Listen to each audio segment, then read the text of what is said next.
At the age of 16, she was already in the music industry, and at 21, she released her first debut album, One Genesis. There was only one way for Gigi to go, and that was up. But her struggle with depression threatened her life. On the 3rd of November last year, she posted a suicide tweet. We spoke to her about her experience ahead of a performance. I had been going through a lot at the time. My mom had just gone through a major brain operation. Things were, very difficult at home in terms of just knowing and understanding where I'm supposed to be as an artist and as a young woman in the country. And I was just going through a whole lot of demons. I guess I hadn't unpacked the abuse growing up as a child, and I just felt tired. About a whole lot of things. I felt very alone. And I think being a young black woman on social media, there are expectations from me, but there is also a lot of judgment. And I think with stuff that had been going on throughout the year, it pushed me to feel like I just didn't want to be around anymore. She overdosed on pills. Her assistant found her and rushed her to hospital. My stomach was pumped, and it's kind of weird because the regret that, went through my head with me gaining consciousness, I think was the one thing that stuck out for me. Like, did I have to do that? Was that the only way out? And I honestly feel like had I had more support from the environments and the structures around me as a young woman of influence in South Africa, that day could have turned out different. I just needed more of a helping hand. That was not Gigi's first brush with depression. It started at the age of 18. And with anyone that suffered depression, you understand that you have what people call episodes. So my depression comes a lot with anxiety, so feeling like you're not doing enough, feeling like everything is just overwhelming you and you're feeling helpless at the time. As part of her recovery from depression, Gigi says certain things help her.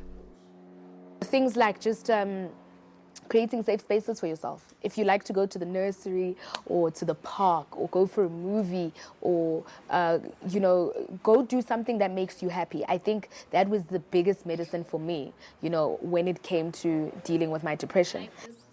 She says she has noticed an upsurge of mental health reports among her peers.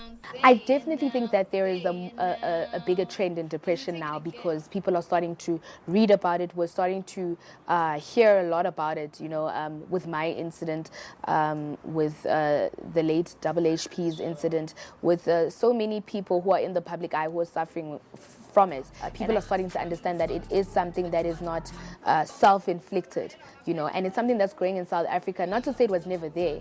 We're only shedding light on it now because it happened to a Gigi, it happened to a Jabba, and so many other people. No, we are not bewitched. Nobody has done anything to us. We're not unstable. This is just a growing phenomenon that's always been there in African society, but it's coming up now with a lot of reading and research. She says helping other young people who suffer from depression and who are suicidal has given her a sense of purpose. I've now gotten involved with trying to help younger people who cannot speak to their parents, abazali babo, who cannot speak to the people around them, and I've lent a helping hand. So I'm very accessible on social media when people are going through what they're going through, and I've just decided that maybe that was my purpose. The purpose was for me to go through what I have to go through, to be able to reach out to young people, and being able to speak to somebody who doesn't know you has a far much greater impact than somebody who knows you, who is going to judge you when you walk away. Charity Mkhone, a clinical psychologist, describes the symptoms of depression. It is characterized by sadness, so feelings of sadness, tearfulness, hopelessness, feelings of hopelessness as well. Then there are other symptoms such as change in appetite, so the person either overeats or undereats, and also affects concentration, so the person has decreased concentration, loss of interest in activities once enjoyed or things that they used to enjoy, and also low energy. She says having suicidal thoughts depends on the severity of the depression. When the depression has gone untreated for significant number of years, and the person then gets to a point where they feel very hopeless, and I think a key marker one of the symptoms of depression is the sadness, so the deep, overwhelming sadness, as well as the hopelessness. Those are one of the signs that usually lead to someone having thoughts of suicide or committing suicide. Charity believes that young people find it difficult to admit they are depressed because they are expected to be happy and at the prime of their lives. It's very difficult for them with all the discourse that surrounds mental illnesses, and particularly suicide amongst young people, to feel like it's safe for them to say when they are at that point or when they are at the brink of feeling that way, because it's seen as something that only adults struggle with, because adults have more problems or adults have more going on for them than young people do. Gigi's music is popular with the youth because it speaks about what they are going through.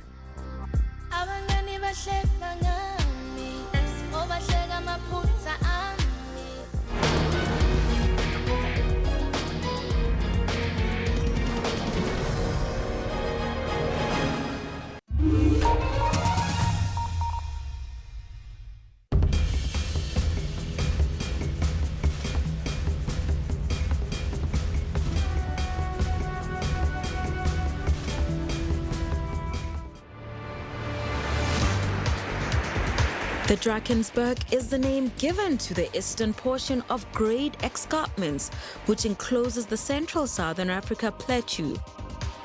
The name means Drakensberge in Afrikaans and is called Ukahlamba in isiZulu, which means barrier of spears.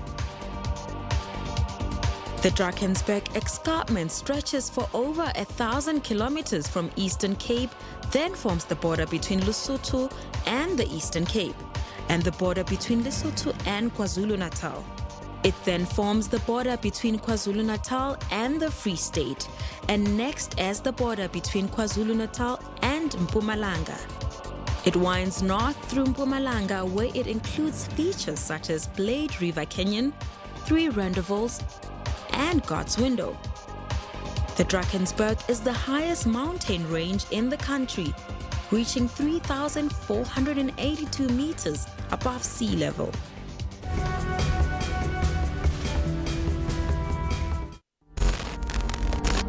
It was a journey of self-discovery. It started as a call to adventure. Some of us leaped at it, some of us refused the call.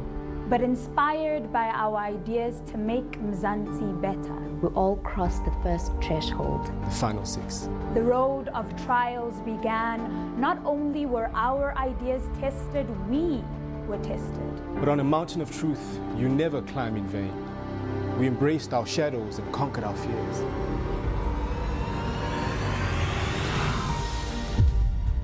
It was no longer about us. We discovered our essence in selfless service. From the judges, I learned an unwavering steadiness of purpose to look to nothing else, not even for a moment.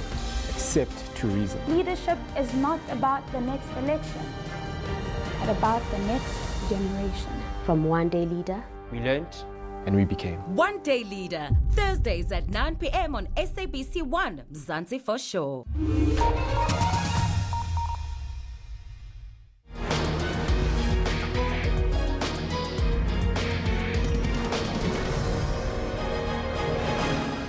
Among young South Africans, the incidence of depression and mental illness seems to be on the rise.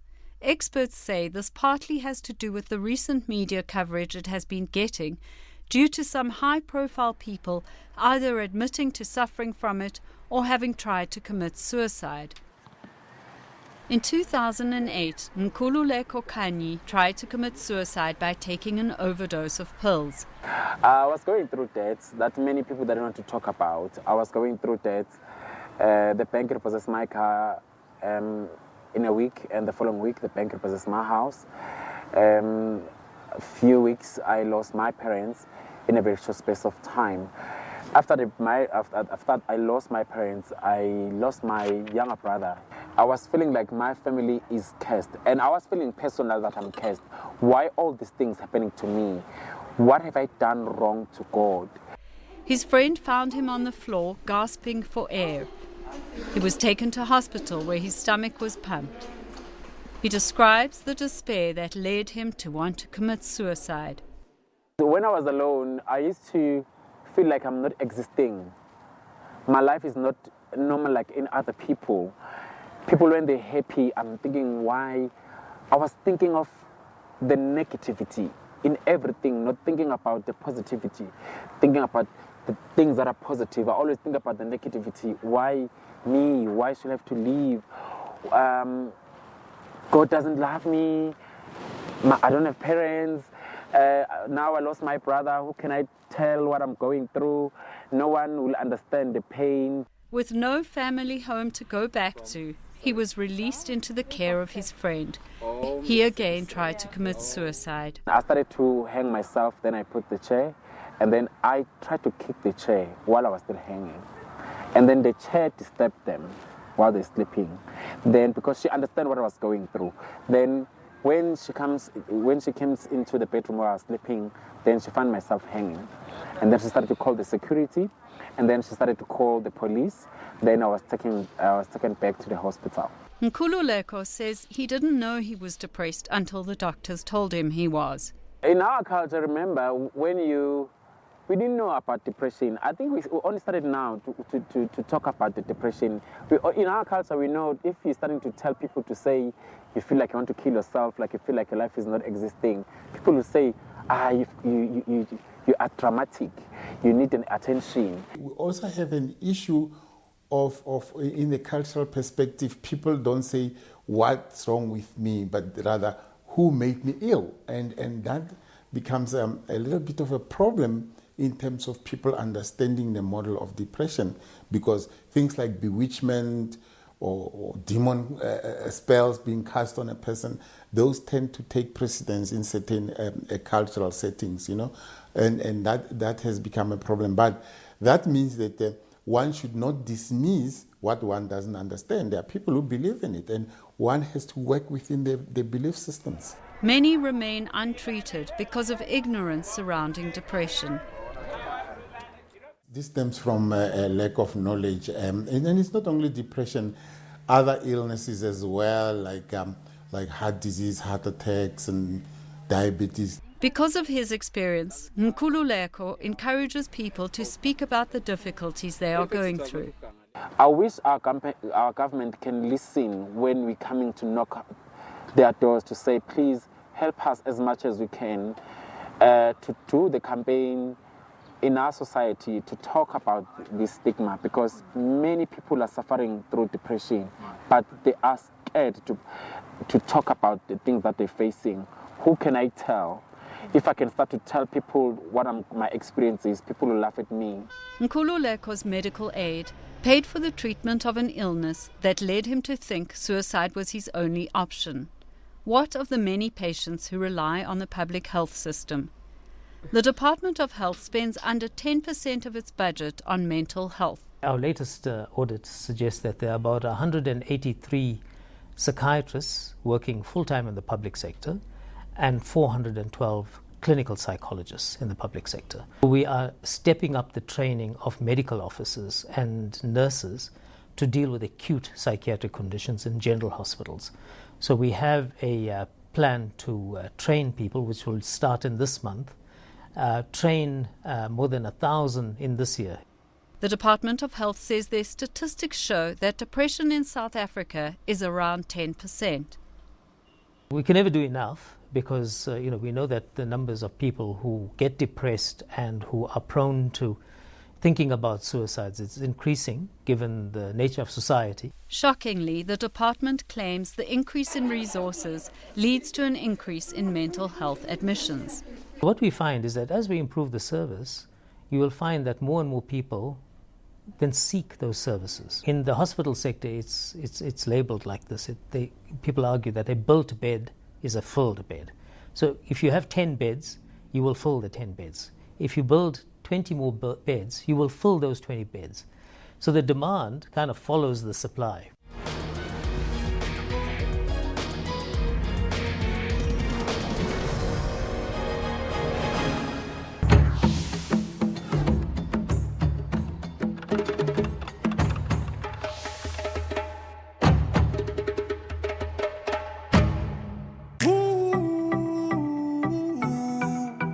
Like a shooting star, I go. Ooh, like a shooting star, I go. Phambili weendaba zosaziwayo ukhona to turn that frown upside down. We'll agree that the best way to spread a story is to include more people.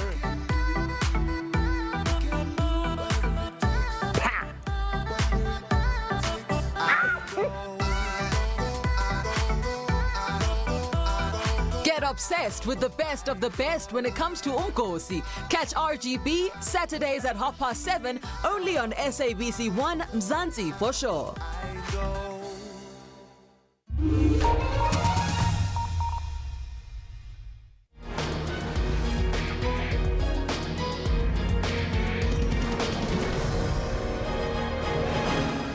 The shocking revelations from the Life Esidimeni tragedy told a story of a mental health system that failed the poor. For some who rely on public mental health care, little, if anything, seems to have changed. A disproportionate amount of suicides among university students in South Africa indicates the need for more attention to be given to mental health on campuses.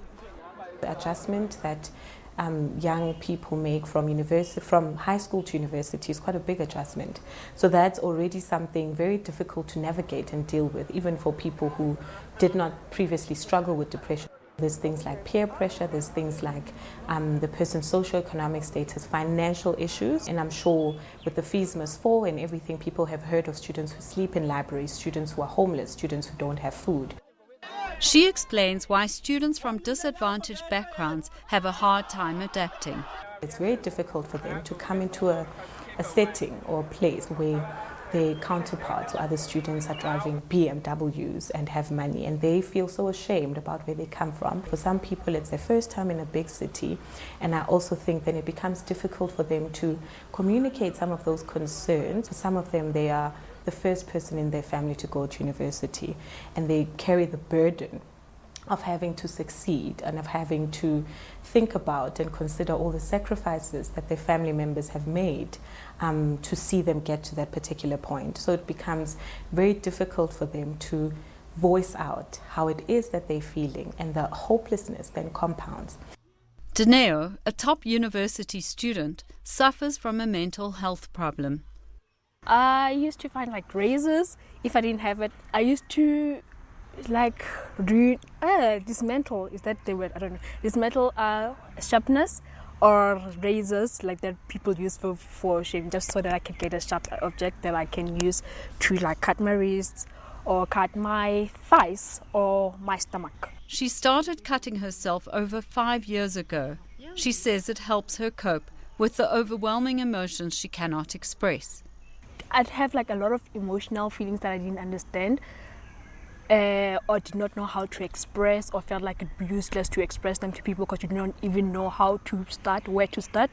So I would much rather focus on the physical pain instead of like whatever was going on with my emotions at the time. They're old, like really old ones, and there's like very recent ones. These are like from this year, January.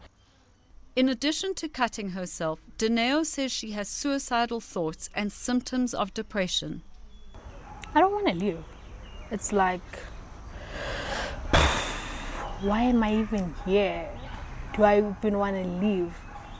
That's when I'm just like, I don't want to do this anymore. This breathing, living, drinking water, everything. I just want it to be done. Can I just die? Now I have to go on with the day. So much. It's just a lot. Just don't want to do it. You don't want to go. And sometimes you struggle with sleep. And then you still have to wake up and then do all these things that are expected of you. In January, in a plea for help, she told her aunt about it. They went to the South Rand hospital where she was screened by a nurse. She asked me a couple of questions about, it was like very basic questions. Do I see weird stuff that people do not see? Do I hear things that people don't hear? And my answers were no to all those things. And she asked me about why I cut myself. Like I told you, she granted like a specific trigger. The doctor saw her and asked her similar questions before admitting her. I asked him for how long. He said he did not know. It could be 3 days, it could be a day he does not really know I have to see a psychiatrist. She ended up in the surgical ward where she was told to wait until the following day for the doctor to see her. He did not understand why I was in that ward to begin with, because my cuts were not even that deep. They did not need stitches or anything. It was just cuts. And then, but he said I should just stay in there, and then he'll call a psychiatrist to come see me. She says the psychiatrist came a few hours later. She came and she asked my name, and I told her, and she's like, "What's wrong?" And I told her that I cut myself, and she's like, "Oh, are you borderline?" And I was like, "What is that?" And she said, "Okay, that it's what people do." Okay, she said it in Spedi, and I was like, "Oh." Told her I've been to Helen Joseph before, and they said I had cluster B personality disorder, and she's like, "Yes, that's cluster B, that's borderline." I was surprised when you said you did not know what borderline is. How am I supposed to know if I'm borderline or not? Like, I don't have any psychological experience or whatever to diagnose people or to diagnose myself. I was expecting to have at least a proper session where she asked about my history or whatever, and then she could reach an informed conclusion. Apparently, the psychiatrist did not ask for her medical history, and after about a 5-minute meeting discharged her. But she was made to wait 3 days so the admitting doctor could discharge her. On Monday morning, awakened from her sleep in the ward, she recalls hearing a doctor discussing her case by her bed with some nurses. They opened my file and said something about social workers closed it, and then went to other patients, and then everyone was discharged except for me.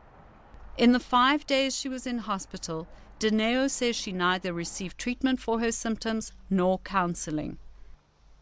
We asked Charity Mkhone how a diagnosis of borderline personality disorder is normally arrived at. A person needs to meet certain criteria in order for the diagnosis to be given. And that is not a once-off. Usually it's not a once-off presentation that will show you for sure, definitely, that this person has a particular diagnosis. So it's very important to make all diagnoses with caution and to keep it, I think particularly with personality disorders such as borderline personality disorder, it's very difficult to pinpoint what it is. That the person is struggling with. It may be bipolar, it may be depression or the depressive symptoms leading to the self-harm. It can be a variety of things. We asked Charity Mkhone how a diagnosis of borderline personality disorder is normally arrived at. The rule of thumb is that if the person cannot be helped by the information that you give them as a professional, then you don't give it to them at all. Because for a lot of people, it's very difficult to have a label. And the label oftentimes undermines the struggle that the person is going through. So it's very important to do and say things that will be helpful, something that this person can actually do something about. She believes the psychiatrist should not have told Dineo that she had borderline personality disorder. You just get up like, now I have to go on with the day. So much, it's just a lot. Just don't want to do it, you don't want to go, and sometimes you struggle with sleep, and then you still have to wake up and then do all these things that are expected of you, and it's like, okay, today I do not really have the energy for this, I don't want to do this, I just want to be in bed the whole day and cry or just eat. Okay, eating is sometimes like a very difficult task. It's like you just don't even want to eat, you don't want to communicate with people, just be off the radar. Dineo's symptoms remain. She still thinks of suicide. After her experience with public hospitals, she says she has little hope of receiving help. We gave South Rand Hospital the right to respond.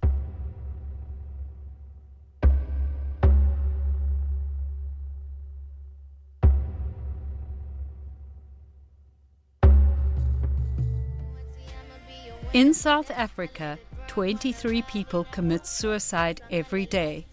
For those who rely on the public healthcare system, there is little hope of overcoming their illness.